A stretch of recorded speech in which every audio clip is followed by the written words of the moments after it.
Shudira Papala Paradera.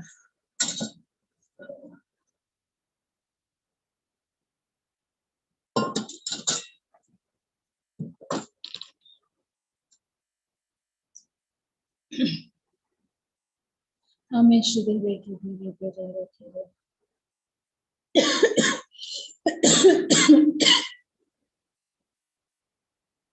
Malakaya Ramdera Kaya Ramaya Dere. Shudira Parada. Make it like it.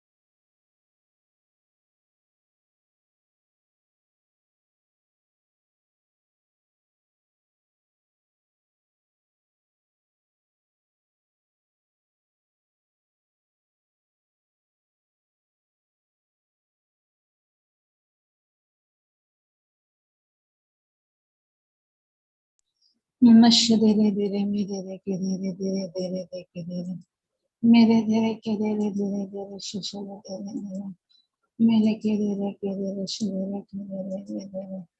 Hallelujah. Praise Jesus. Praise God. Thank you, Lord. In the name of the Father and of the Son and of the Holy Spirit. Amen. Thank you, Lord. Thank you for this day. We have gathered in your presence to listen to your word.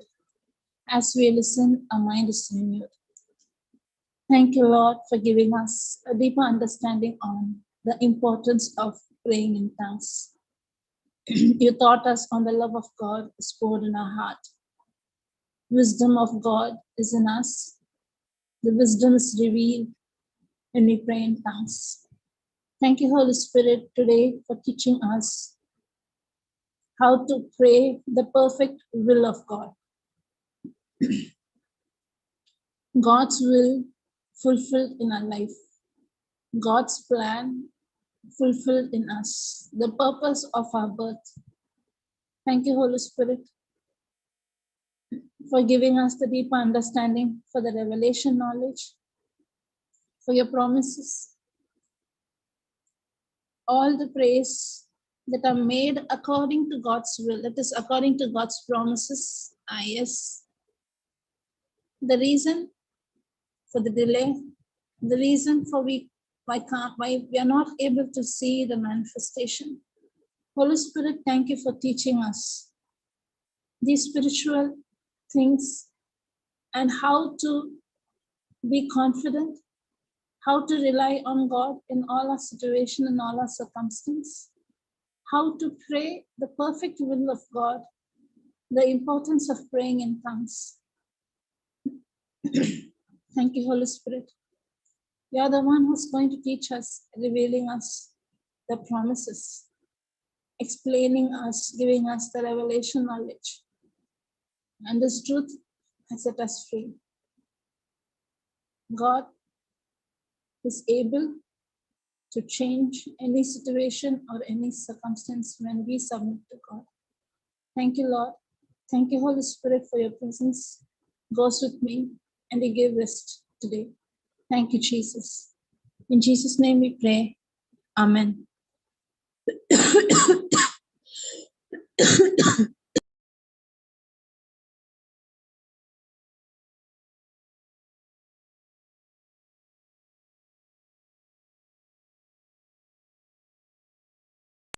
Once again.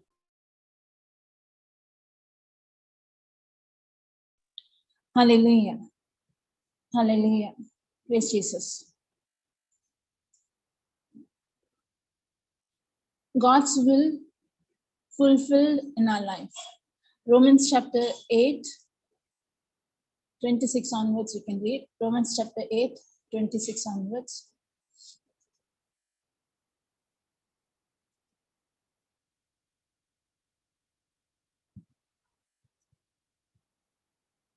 Romans chapter 8,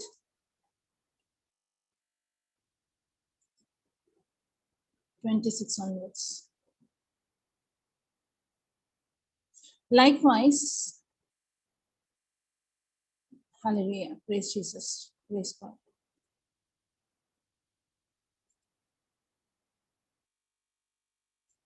My God, so hallelujah, praise Jesus. Okay, I'll read it full time. Likewise, the Spirit also, likewise, the Spirit also helpeth our infirmities, for we know not what we should pray for as we ought. But the Spirit itself maketh intercession for us with groanings which cannot be uttered. And he that searcheth the heart knoweth what is in the mind of the Spirit, because he maketh intercession for the saints according to the will of God. And we know that all things work together for good to them that love God, to them who are called according to his purpose.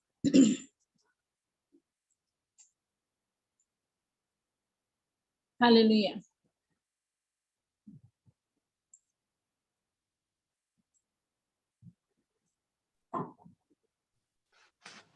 Once again.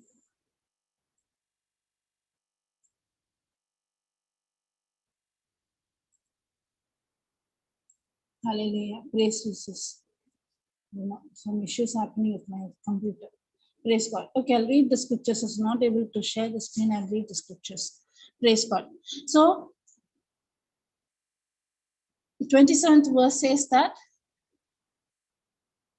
and he that searches the heart knoweth what is the mind of the Spirit, because he make intercession for the saints according to the will of God. So he makes intercession according to the will of God.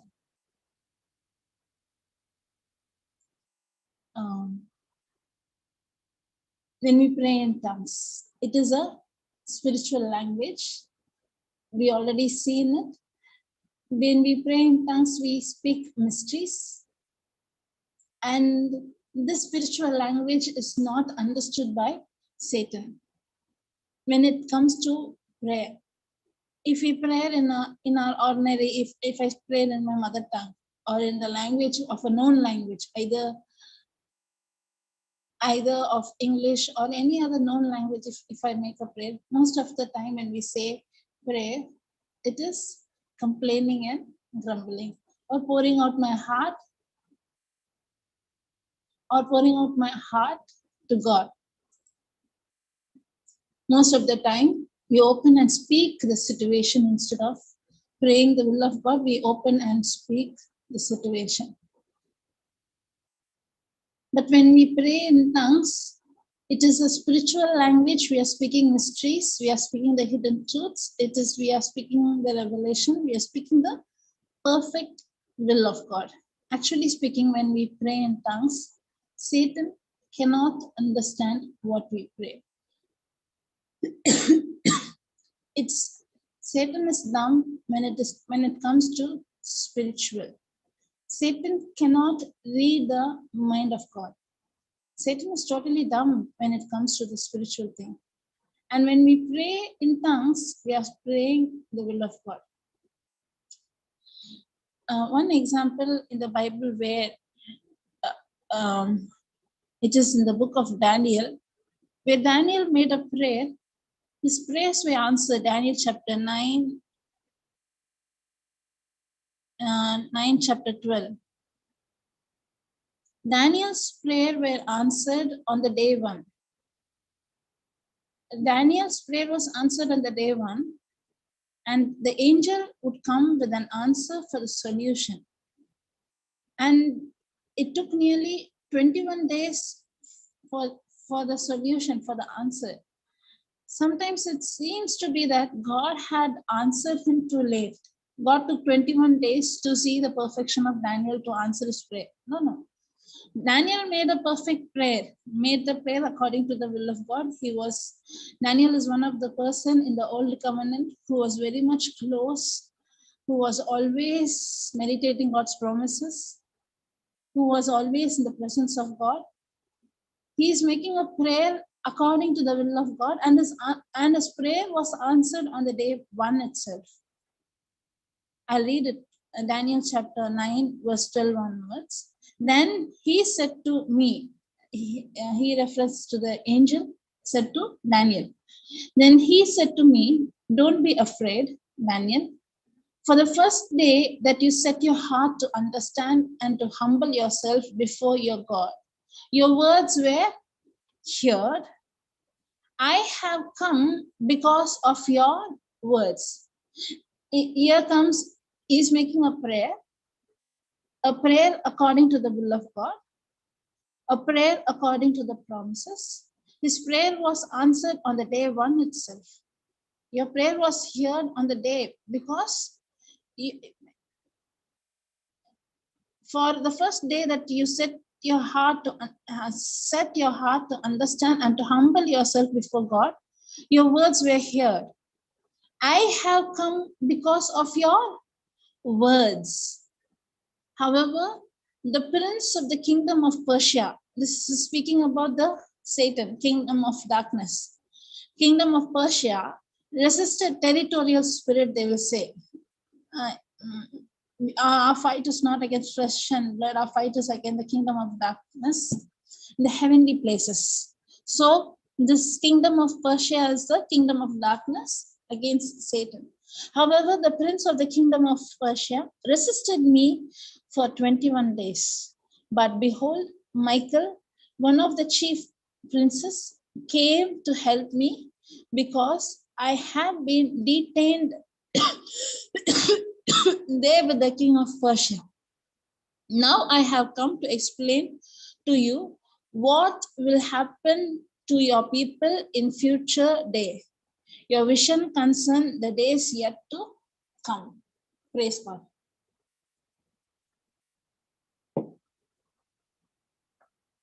Hallelujah. So Daniel is making a perfect prayer according to the will of God. He had a vision, but he didn't have the revelation knowledge of the vision regarding the Israelites, regarding his people. And he was praying in God's presence from his heart. His prayers were answered. That's what this angel is saying. On the day one itself, your prayers were answered. But there was a battle in the spiritual realm. It took 21 days. And he came with the angel came with the answer for the vision. Praise God. From this, we can understand that the prayers that we make according to the will of God, God is not looking at our external, the prayers are answered. But sometimes when we pray in our natural language, in our flesh,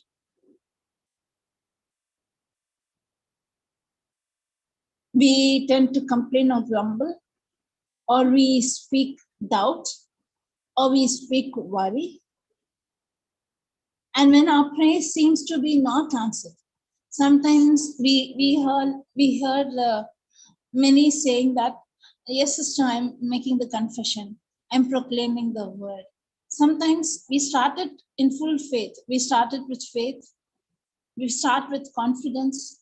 We proclaim the promises with confidence regarding health or regarding financial crisis or whatever might be the situation we started. But when our prayers are not seem to be answered, we go into that worry mode. We go into doubt. We are not sure what is happening in the spiritual realm. When we go into, then we become double-minded. We ourselves become a hindrance for the prayers that we make. Hallelujah. But at the same time, when we pray in tongues, praying in tongues is a spiritual language. It is a love language. We speak mysteries. Praying in tongues is also we are opening our mouth and we are declaring the will of God. Now when we pray in tongues, the kingdom of darkness cannot understand for what we are praying, cannot be understood. But we are praying the will, perfect will of God. When we see about the will of God, when we speak about the will of God, the day we are created, Psalms 139, God has a plan, God has a purpose. The day we are created in our mother's womb, God has a perfect will for each one of us. The question is, do we know what is the purpose that we have been born? For what purpose God has created us?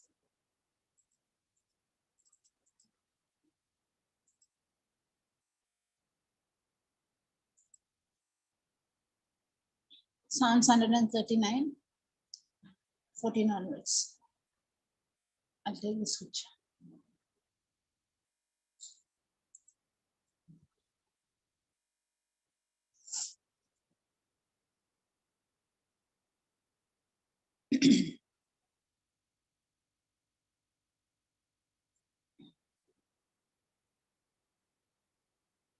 The day we were created, God had a will for each one of us. God has plans. These plans come in our life when our thinking will be aligned with God's word. When we make the perfect prayer, praying in tongues is the perfect prayer, we are speaking the will of God. And when we pray in tongues, the kingdom of darkness is totally confused. He does not know for what reason, but Holy Spirit knew our heart at the same time. Holy Spirit knew the will of God. Praise Jesus. Thank you, Lord. Thank you, Holy Spirit.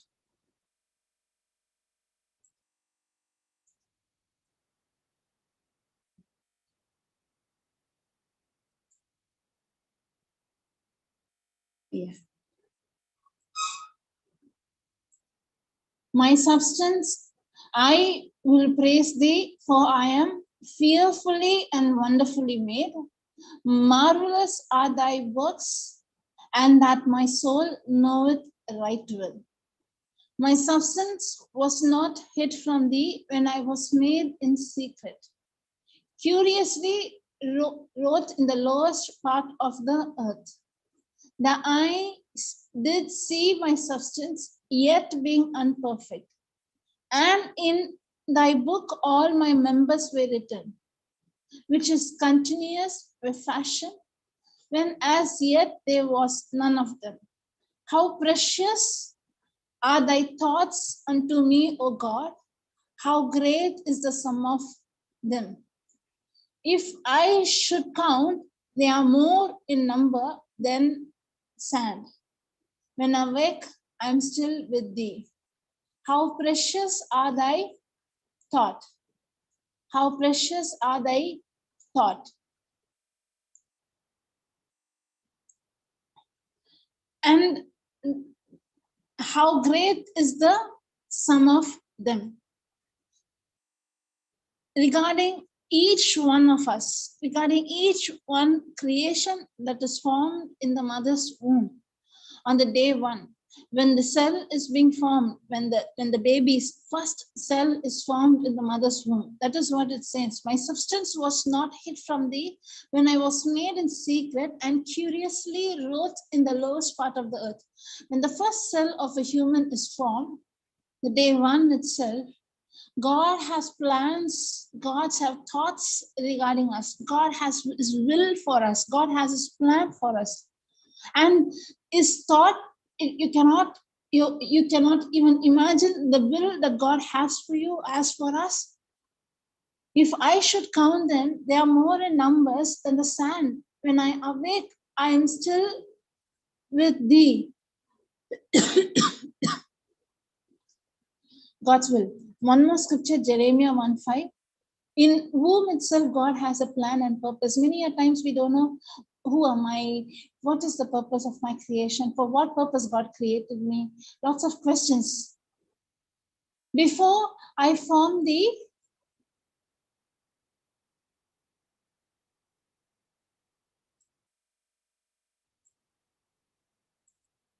Before I formed thee in the belly, I knew thee. And before thou comest out of the womb, I sanctified thee. I ordained thee a prophet unto the nations. Before I formed thee in the belly, I knew thee. I ordained thee. Before they came out of the womb, I sanctified thee. I ordained thee a prophet unto the nation. As I read this, one instance is coming in my mind. It's my understanding. I'm not, I don't want to be judgmental or praise God. It's my understanding from the word.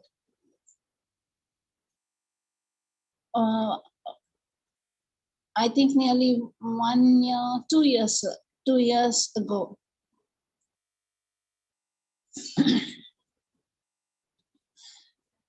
we received a helpline call from, I received a call from UK. She is a friend of another person. The friend called for the prayer request.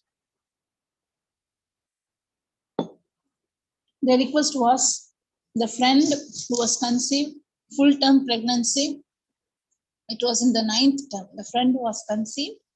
It's a full-term pregnancy. In the 9th month, she went for a scan, and the doctor said it was twin babies in the womb. Doctors gave negative report that both the babies are no more. So we need to operate, and it was a stillbirth. Operate, and we need to remove the babies, twin babies. I didn't have contact with the person directly. I was in touch with the friend. The friend only called, and she gave, and I spoke to her, gave her some scriptures, cancelled all the negative reports the doctor said, prayed over her, sent some testimonies and teachings. But it was really too late. Doctor said we can't do anything. Babies need to be operated. But the babies are died in the womb, need to be operated, and babies need to be taken. So the procedure carried out, operated. The mother belongs to a Christian family. She's from Christian faith. And they gave the baby, after 1 day, they gave the child, everything happened.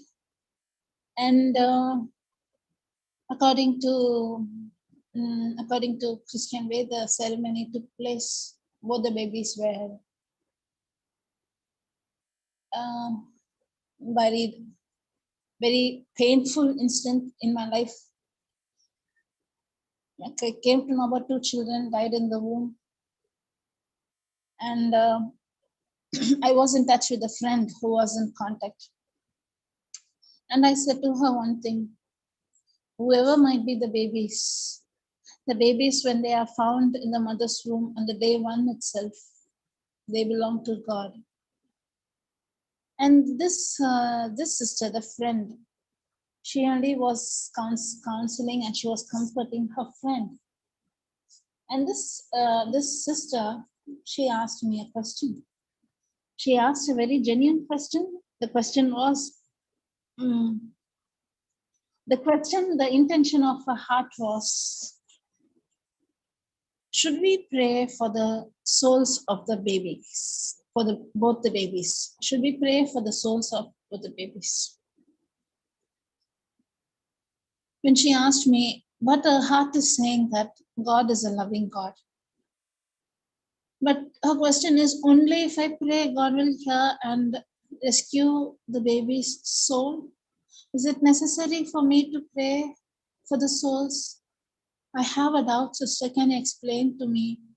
She asked. Thank God. Thank you, Holy. I knew God is a loving God. Neither the mother, nor the father, nor anyone in this world died for us. Jesus Christ paid the price for us. And I said to her, I took these scriptures. I took nearly 5 scriptures. Children are gift from God. And regarding Exodus chapter 23, 25, 26. This most important chapter was Psalms 139 and Jeremiah 1:5. Even in the mother's womb, God has plan and purpose. Sanctified. This particular verse, when I see this particular verse, that instance come in my mind. Before I formed thee in the belly, I knew thee. Before thou come out of the womb, I sanctified thee and ordained thee a prophet unto the nation. Yet sanctified. To confirm this, there is another scripture in the New Testament where Jesus Christ, Matthew chapter 18,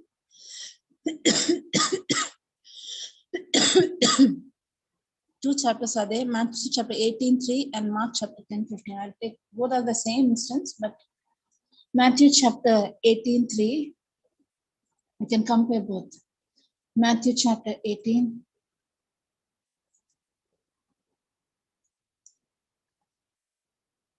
Matthew chapter 18, Mark chapter 10, Matthew chapter 18:3.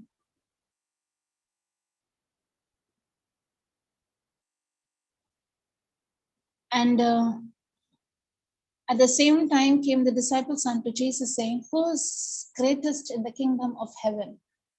And Jesus called a little child unto him, and set him in the midst of them, and said, verily I say unto you, except you be converted and become as a little children, you shall not enter into the kingdom of heaven. This was a confirmation scripture that I gave. God is calling a little child and making the little child to sit in midst of everyone and saying, if anyone who's not being,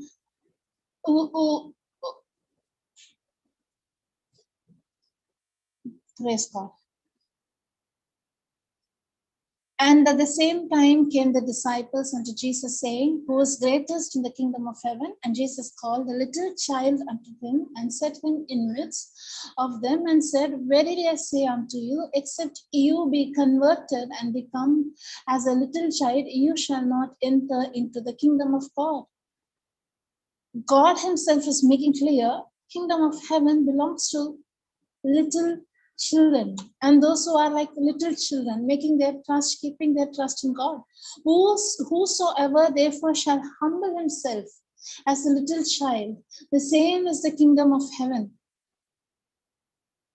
Mark 10. I took these scriptures, I sent to that sister, and I said, I don't want to go by what the religion says, but one thing, more than anyone else loves someone, God loves that person. Verily I say unto you, who shall not receive the kingdom of God as a little child, he shall not enter therein. Hallelujah.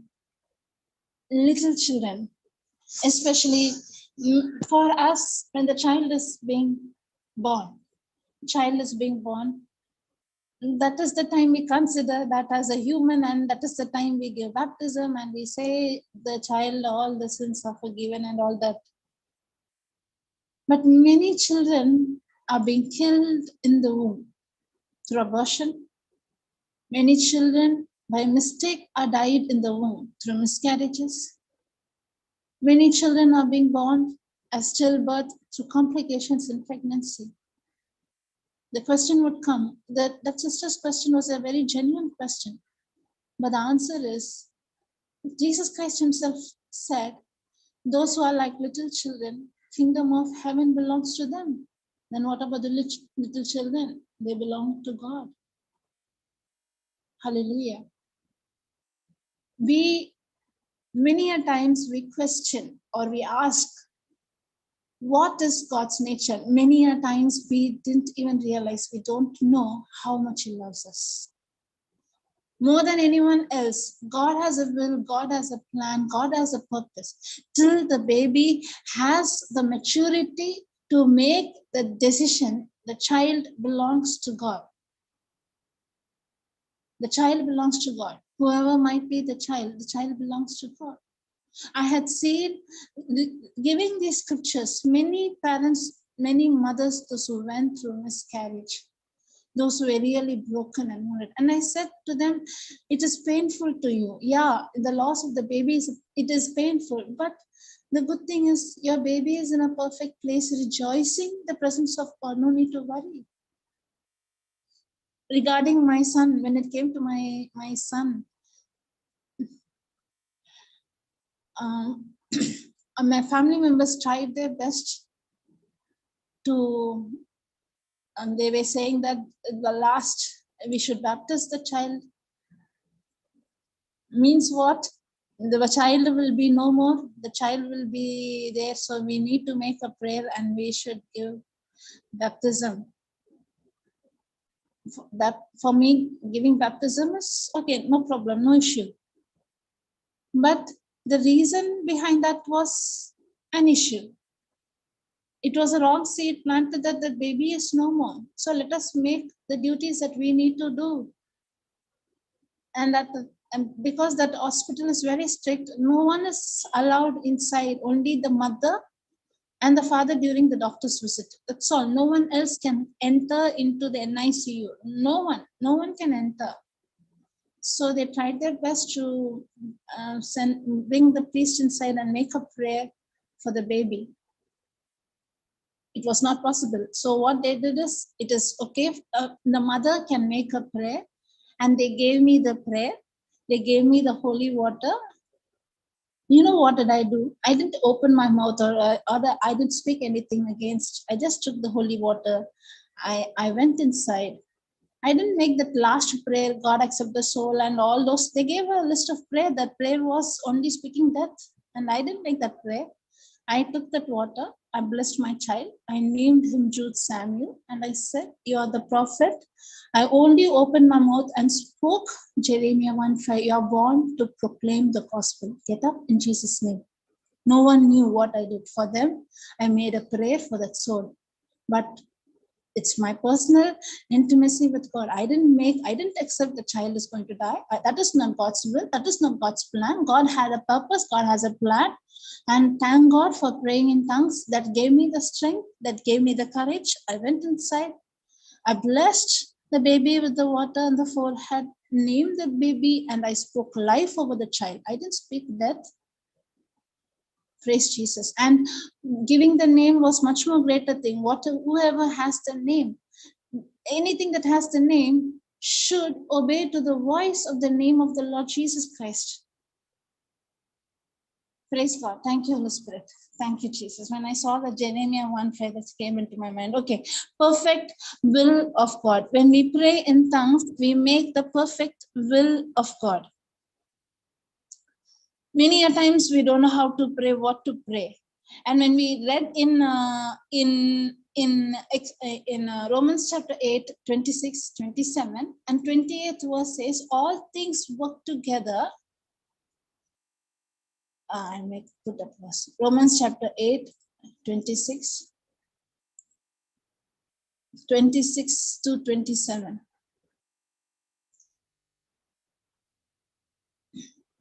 28. And we know that all things, even when I pray in tongues, we know that all things work together for good to them that love God, to them who are being called according to his purpose. When does this happen? All things work together for good. Satan comes to steal, kill, and destroy. There might be a situation where there is crisis. There is financial crisis. There might be health issue. There might be children's issue. The situation makes us to open our mouth and complain and grumble. When I don't know that is how this verse starts. Likewise, the Spirit helpeth us in our infirmity. When I don't know how to pray, when I don't know what to pray, if you sit and pray in your normal language, when we sit and pray in our mother tongue or in English, the language of that unknown language in flesh, if I sit and pray, it's not most of the time praying, especially when I'm weak, when we are broken, when we are wounded, when we are hurted, when we are rejected, when we face any failure, or when we face any sickness, or any negative situation. Making a prayer is like that. We open our mouth and we speak the situation. We speak unbelief. We speak against the will of God.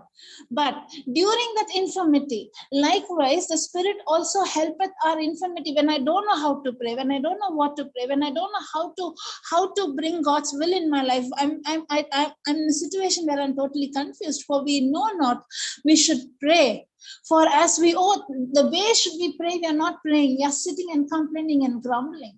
But at that moment, we are making a choice. We are making a decision. I'm not going to sit and complain regarding my situation. I'm going to pray according to the will of God.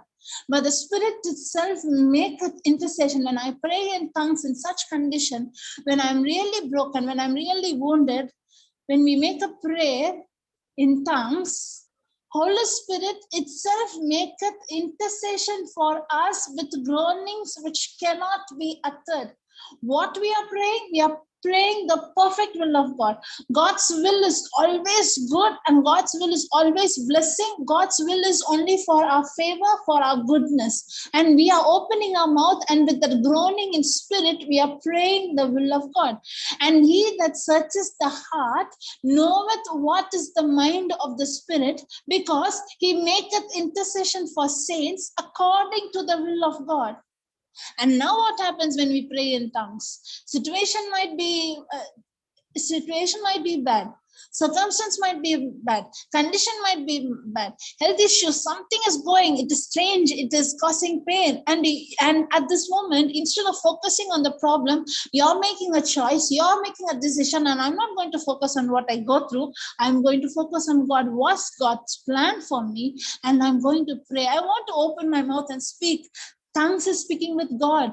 I'm sitting in God's presence and speaking with him with the heavenly language. He knew what is in my heart. And now what is happening? And we know that all things work together for good to them that love God, to them who are called according to his purpose. All things work together. When we pray in tongues, when the situation are very worse, when the situation is really, very bad, instead of complaining and grumbling and praying in our known language, when we pray in tongues, we are praying the perfect will of God. And at that moment, what happens? All things work together for good to them that love God, according to his purpose. Hallelujah. Satan becomes spiritually down when we pray in tongues. We are speaking mysteries. We are speaking the hidden truths. We are meditating on God's word, and all things work together. Even it seems to be bad. It was meant to steal, kill, and destroy. But in that situation, when I'm making a choice, I'm not being focused by the situation I go through. I'm going praying in tongues, making myself to be in the presence of God, rejoicing in God's presence. That is the moment all things work together for good to them that love God. Most important. All things work together for good that love God. Who are those who love God? Those who not only be the hearers and do the will of God, do the word of God, do obey the word of God, do hearken to the voice of God. They are the real ones who really love God. And all things work together for them good. One important instance is Paul and Silas were thrown in the dungeon. We're praying, we're rejoicing. It's not a situation to pray and rejoice. In the dungeon, in the prison, being beaten up fully, tied in chains, kept in the darkest place.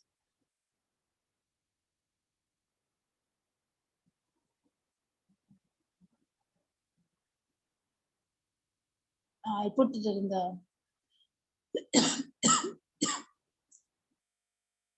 at 23 onwards. I'll put it in Amplified. Praise God. Thank you, Lord Jesus. 23. Okay, from 22 onwards, Paul and Silas imprisoned. And the crowd also joined in attack against them. Means there was a great multitude of God attacked them, beaten them, attacked against them, and the chief magistrate tore their robes off of them, ordained Paul and Silas be beaten with rods. They were beaten completely with rods. So they were attacked by the people. Next, the punishment was given, should be beaten completely with the rods.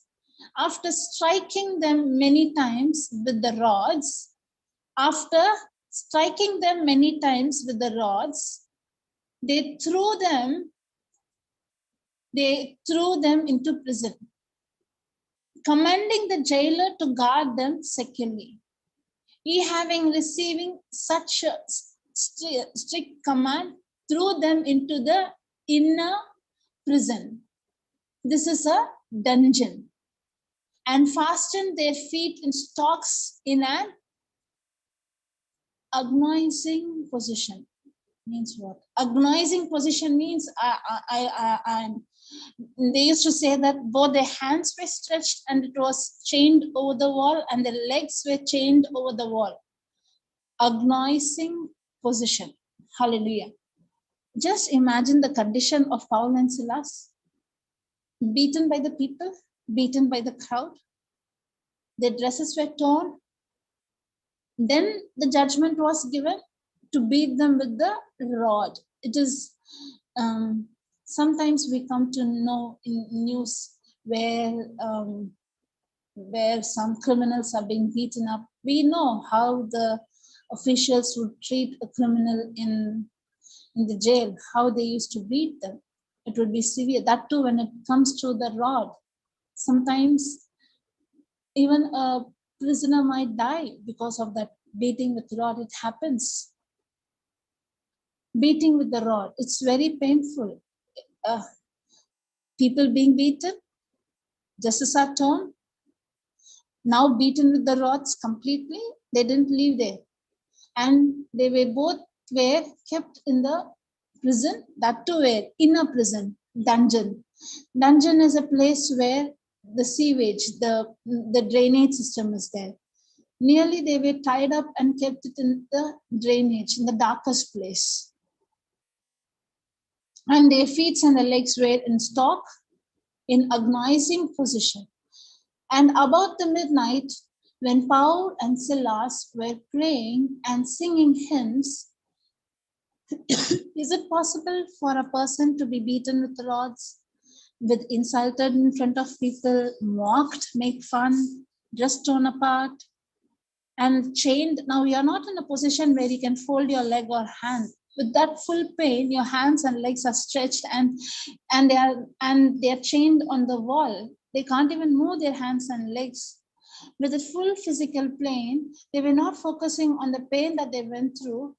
Paul and Silas were praying and singing hymns of praise to God, and the prisoners were listening to them.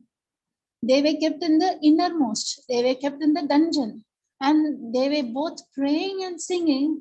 They prayed and sung in such a loud voice. They were singing from their heart, rejoicing in God's presence, not even considering what they went through. Other prisoners who were there in the upper room, they were in the other rooms. They heard them praising and singing. What happened when they praised? This is a situation where we need to complain, where we need to grumble, we need to speak. If I would have been in Paul's situation, would I ask that, why Lord? I'm doing only God's mission. I'm doing God's word. I'm proclaiming your word. What is happening to me? Why is this happening to me? We might ask that question. They were so much focused on God. They were not at all focusing on what was happening to them. Even in that situation, they were rejoicing. It's not by condition, it's not by compulsion. They were rejoicing from their heart. They were singing. They were not only praising, they were singing songs. And as they were praising, there was a sudden earthquake, so powerful that very foundation of the prison was shaken. There was an earthquake. And that very foundation of the prison was shaken. At once all the doors were open and every chains were unfastened. When the jailer, shaken out and sleep, saw the prison doors open, he drew himself a sword and was about to kill himself, thinking that the prisoners had escaped. But it was word of knowledge for Paul. Paul was in the inner room. Paul shouted, saying, "Do not harm, do not hurt yourself." This is the discerning. This is the discernment of the Spirit. He came to know what is happening to the jailer, trying to kill himself. Paul shouted to him, "Don't harm yourself, don't hurt yourself. We are all here." Then the jailer called for torches and rushed in. Trembling with fear, he fell down before Paul and Silas, and after he brought them out of the inner prison, he said, "Sir, what must I do to be saved?" The prisoner who was kept in charge of Paul and Silas was the same prisoner who brought him out. This is what is the effect of praising and praying in tongues and praying and rejoicing and praising and worshiping God. Instead of complaining and grumbling regarding the situation and circumstance, being in the presence of God. God's will is not for them to be in the prison. God's will is for them to go out and proclaim. There was an earthquake when all things work together for those who love God. It happened to good. The jailer who was in the jailer, what is the reason behind the jailer taking a sword and tried to commit suicide? The reason is in case if the prisoners would have been escaped, the person who's in charge would be put to death. Not only he, according to the Roman Empire, according to the old Roman empowerment, not only he, the family, all the family members would be put to death. It's okay to kill himself. He doesn't want his family to be put to death. That is the reason he took the sword and he wanted to kill himself. And Paul, having the wisdom of knowledge, intuition by the Spirit, he said, he cried out from the dungeon, from the dark, "Don't harm yourself. We are all here." And the same jailer who was kept in charge, he was the same person who brought them out. God can do all things for good for those who search God. That too, when we pray in tongues, Holy Spirit is interceding. Situation might be worse. Situation might be a mess. I don't know what to do, what to make. I don't know what's the will. When I make the perfect prayer, praying in tongues, perfect will of God. Hallelujah. Thank you, Lord. This was a scripture that really touched me, and it gave me the practical understanding when I was praying for my son in the hospital and doctors gave Paul and Silas. Thank God for Papa Johnson and Jocelyn. Papa Johnson gave this only one. Baby is perfect, baby is healed. This is the time to rejoice and praise God for his goodness. Not for the healing, not to give the child back, but rejoicing from the heart, praising and worshiping him. Great miracles takes place. Instead of complaining and grumbling and focusing on a situation, shifting our focus from the situation to God and making a prayer in tongues, we are making the perfect will of God. All things work together for good for those who really love God. It happens. Excuse me, sorry.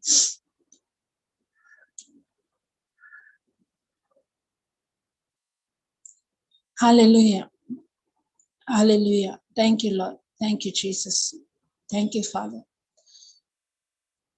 Thank you, Holy Spirit, for teaching us the importance to pray in tongues. What happens in the spiritual realm when we pray in tongues? Especially angels hearken to the voice of God. When we open our mouth and proclaim God's promises, at the same time pray in tongues, angels get activated when they hear the voice of God. They are the ministering spirit. When we pray in tongues, we don't know what is happening in the spiritual realm, but the answers, when we pray according to the will of God, the day we make the prayer, the prayer is already answered. As we make this prayer in tongues, there is a spiritual battle. The works of the enemy is completely destroyed in Jesus' name. Father God, you know what is happening in each one of us life, each one's life. You know you know the situation. At the same time, the answer, the solution is there in the word of God. There comes a situation where we don't know what to do, how to pray, but praying in tongues, having that intimacy with God, having that fellowship with God gives us the answer for the solution that we pray. Thank you, Lord Jesus, for revealing us this truth, especially Romans chapter 8, 26 to 28, giving us the deep understanding. Why should I pray? How should I pray in tongues? The will of God. Father God, you have plans for each one of us. We commit ourselves, we dedicate our life, not focusing on what we go through in our life in our present situation. We come and we surrender our life. We submit to God. We hearken to the voice of God. Let your will become my will, Lord. Let your will become established. Your will come to alive, Lord. Thank you, Lord Jesus. Thank you, Father, for all the precious plan that you have for us. Thank you for choosing us. Thank you for loving us even in our mother's womb. Thank you, Jesus. Thank you, Father, for your precious promises. In Jesus' name we pray. Amen.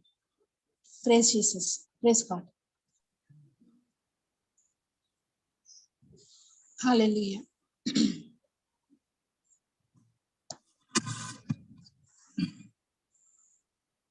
Praise Jesus. Sister? Yes, sister. Yes. Yeah.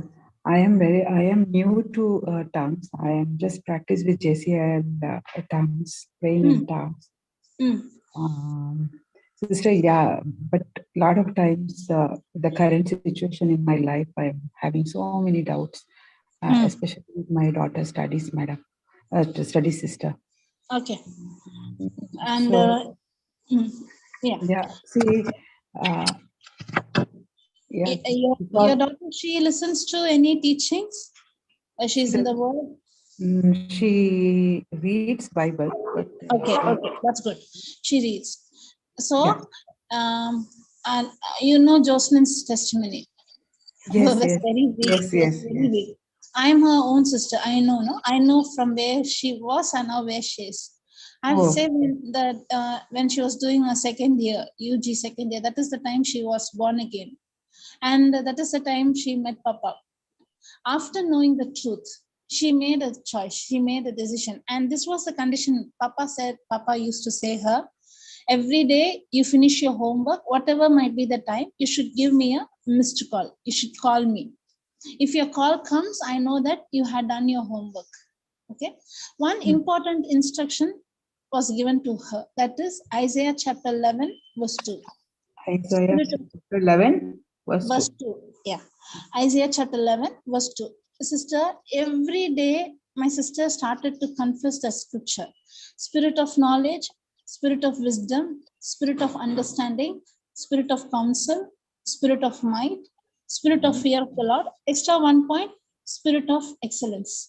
So this prayer, Isaiah 11, 2, this scripture she used to confess, believing it, and she started to proclaim that word. She was very weak in her school day. She was very weak. Alphabets was a major problem. She can't even write a spelling correctly. But after she started to making this confession, making this prayer, her the way and she used to say, Holy Spirit is the one who teaches me subject.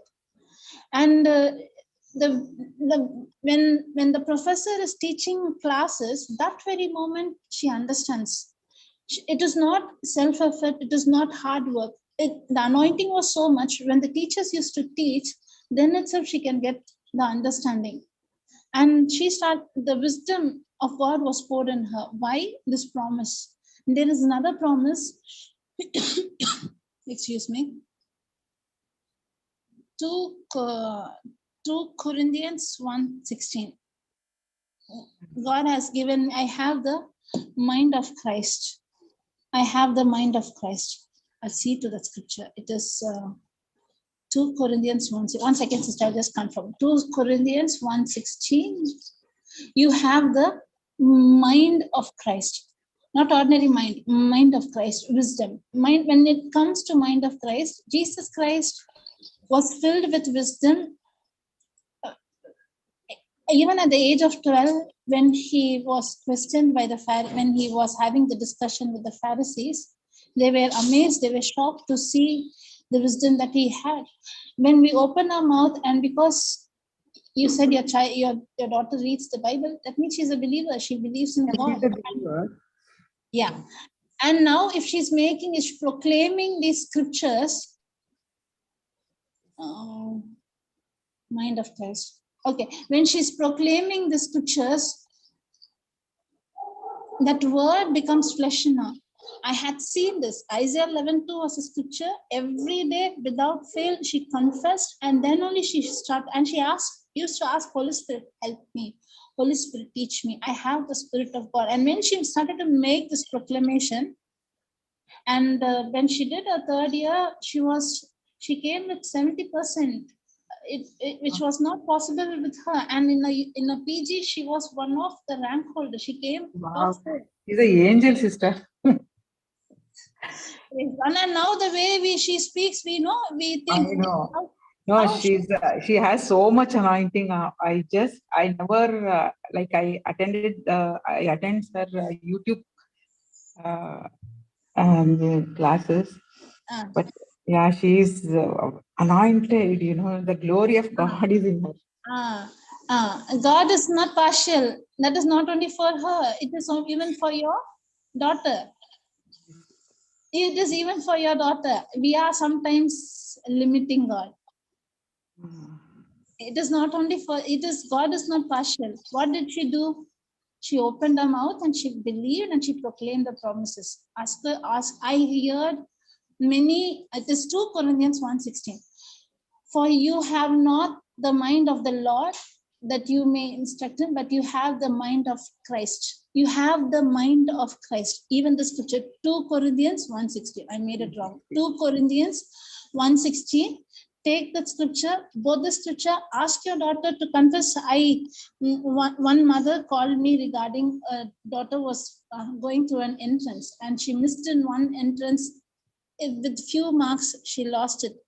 For the second time, she called our helpline and she said, my daughter used to study. She just missed 2 marks or 3 marks. She missed some entrance. And I said to this mother, make her to pray only these 2 scriptures. And the daughter was very obedient. She also spoke to me and she started to make, and she got a 95 or 96, some marks she got. And she not only got pass marks, she was in higher rank, and she got that entrance. So this scripture, ask your daughter to confess both the scriptures. 2 Corinthians 1:16 and 1 Corinthians 2:16, 1 Corinthians 2:16 and Isaiah 11:2. These 2 scriptures, believe your child has the mind of Christ, wisdom, knowledge. When we make this prayer and when we study, during the exam times, Holy Spirit will bring to our remembrance what we had forgotten. Sometimes when we struggle, He brings to our remembrance and we'll start to write. It will be supernatural. So, but at the same time, your child should work, study, confessing these 2 scriptures. Yes, in our weaknesses, God will help us. Yes, sister. Yes. Praise God. Thank you, sister. Praise God. Praise God. Even your daughter, sister, will speak.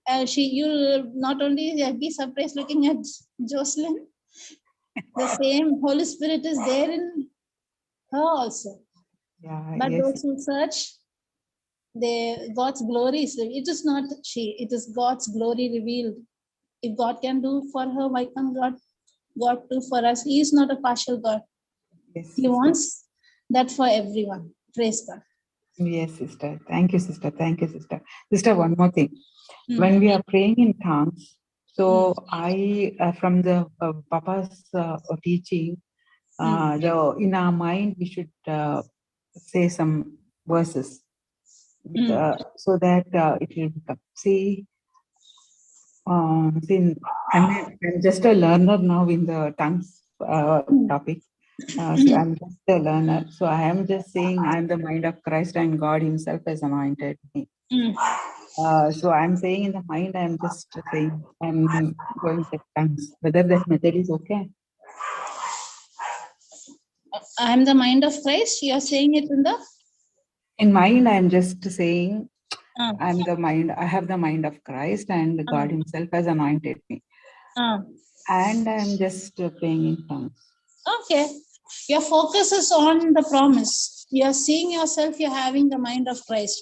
One more thing. When you say that you have the mind of Christ, see on the cross, Jesus took our infirmity, right? Yeah. He was crowned with the crown that was made up of thorn. And the thorn pierced physically his brain was damaged. All the thorns piercing his head. And any issues related with, when I say mind of Christ, he took my infirmity, he took my pain, he took my struggle, or anything related to memory. He took it, he paid the price. And in exchange, Ephesians 1 3, he had blessed me with all spiritual blessing. He took my infirmity, he took it, he paid the price. In exchange, he gave his mind. When you focus on that word, when you say, I have the mind of Christ and God has anointed me, when God has anointed you, the day I accepted Christ as my Lord, God, and Savior, that is the time I'm sealed with the Holy Spirit. That is the moment I'm anointed. Means what? He took all that is hindrance. He took it. He paid the price, and in exchange, he gave his spiritual blessing. And when you make the scripture, you start to focus on Christ, on the love that he has, and not only gave us, he gave us his position. We are the children of God. So when you make that, when you meditate on the promise, at the same time when you pray in tongues, Holy Spirit will take you through promises that you have already learned or already listened.